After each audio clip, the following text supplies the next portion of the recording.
આ કપડા વળગાણીએ લટકે ડાળી ડાળીએ ક્યાં લટકી ગયો? એ તો બાપુ હું વાઘના ગાભા કાઢી નાખવા માટે અહીંથી ખોદવાની તૈયારી કરી રહ્યો હતો. તો પછી ઠેકડો મારવા મચાન નીચે સીધે બેઠો. અરે પણ બીજે બેહવા હાટુ બાપુનો હુકમ નતો. અરે હુકમની પૂછડી જરા હેઠો ઉતરીને જોઈ આવ. આ હાવજ જીવે છે કે મરી ગયો? હા જોયો. એ બાપુ થોડીક વારી મરેલા હાવજને પોરો ખાવા દ્યો એટલે હમણાં વાજતું ગાજતું માંડવે આવી જશે. નહીં મચાણે આવી જશે. બાપુ મારો શિકાર હું જ જોઈ આવી. હા બેટા, એમાં જોખમ છે. જોખમની સામે બાત ન બીડે એ જવાની શા કામની? વાહ વાહ. જો સિંહ જીવતો હશે તો મારી આ બોક્સની બંદૂકની નાળ પણ જીવતી છે. રહેવા દે બેટા. અલા ઘેલા, હા જાજીને જોઈ આવ. બાપુ અવાજમાં થોડો ઘણો જીવ હશે તો એના કરતા એમ કરો બેનબાને જવા દ્યો. એની પાસે બંદૂક છે ને મારી પાસે કાઈ નથી. તો લે આ બંદૂક. ચટ કાયલા. ચાલ બેટા ચાલ. હા ચાલો કારવારી. હાજી બાપુ. હાલો હાલો.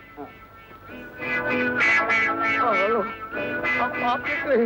પબ્લિક મને જીવતા હવજનો કોળિયો કરાવી નાખશે. હાલો બીજું શું? હજી જીવતો નથી ને.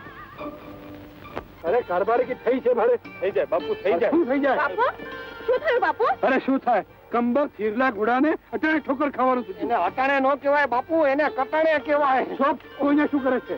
સાવજને ઘરમાં કોણ પગાડશે? બાપુ ઈ તો હું માણસો ને કહી આવ્યો છું તો એ પોગાડી દે છે. પણ તું કેમ ન ગયો સાવજ પાસે? અરે કુરીબા મરેલો તોય સાવજ અને ઈ મરેલા સાવજ કરતા મારું આ જીવતું ગધેડું બહુ સારું. જો જીભ કેટલી લાંબી થઈ ગઈ છે. અરે પણ બાપુ તમારી હાલ ક્યાં?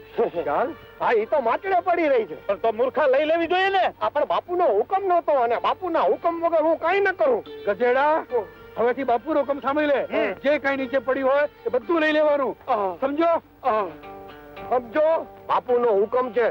જે કઈ નીચે પડ્યું હોય ને એ ઉપાડી લેવું. સમજો ને?